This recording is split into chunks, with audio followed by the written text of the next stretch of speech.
United Nations Secretary General Antonio Guterres expressed solidarity with victims of the recent disasters in Texas, Bangladesh, India, Nepal and Sierra Leone. He added that last year alone, 24.2 million people were displaced by sudden onset disasters, 3 times as many as by conflict and violence. We continue to see climate change gather force.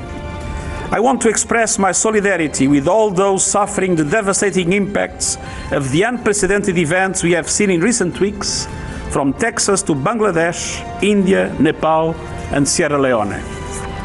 The United Nations stands ready to support relief efforts. Florida Governor Rick Scott said on Tuesday that he had declared a state of emergency in all of Florida's 67 countries as Hurricane Irma approaches the U.S. Scott warned residents to be prepared with at least 3 days' worth of food and supplies. It's very important that everybody in our state gets prepared. 3 days of water per person, 3 days of food per person. Make sure you have all the medicine you need. Have a radio that is hand-powered or is battery-powered. Make sure you're ready in case you lose power. We're going to do everything we can to work with our utilities to make sure we get power back on as quickly as possible, but you've got to be ready. Brazilian and French authorities have said that they have uncovered an international corruption scheme aimed at buying votes in awarding the 2016 Olympics.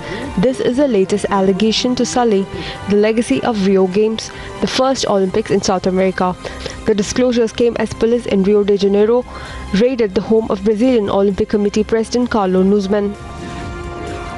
Italy's health ministry has ordered an investigation into the death of a 4-year-old girl from malaria after checks determined she hadn't traveled to any country at risk for the disease.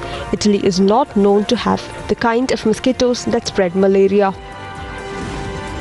The United Nations Refugee Agency has warned that a massive influx of Rohingya refugees fleeing recent violence in Myanmar has pushed aid services in Bangladesh to the brink. The establishment camps have already been stretched beyond capacity. The agency pleaded for assistance, saying it needed more land so it could set up new camps to accommodate refugees who were arriving hungry, traumatized and in need of medical assistance.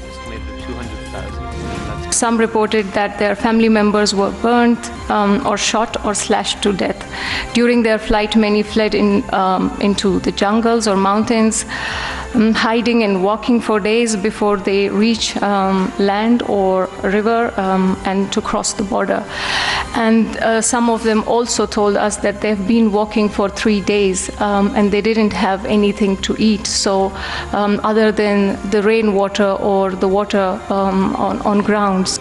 Syrian troops and allied forces reached Deir ez-Zor on Tuesday, breaching a 3-year-old Islamic State group siege on parts of the contested city in the east of the country, close to the Iraqi border. The lifting of the siege has marked another victory for President Bashar al-Assad. Russian investigators have said that a teenager attacked a teacher and opened fire with an air gun in a classroom in Moscow suburb. The 15-year-old accused walked into a full classroom with a gun hidden under a raincoat. The teacher was hospitalized with a brain injury.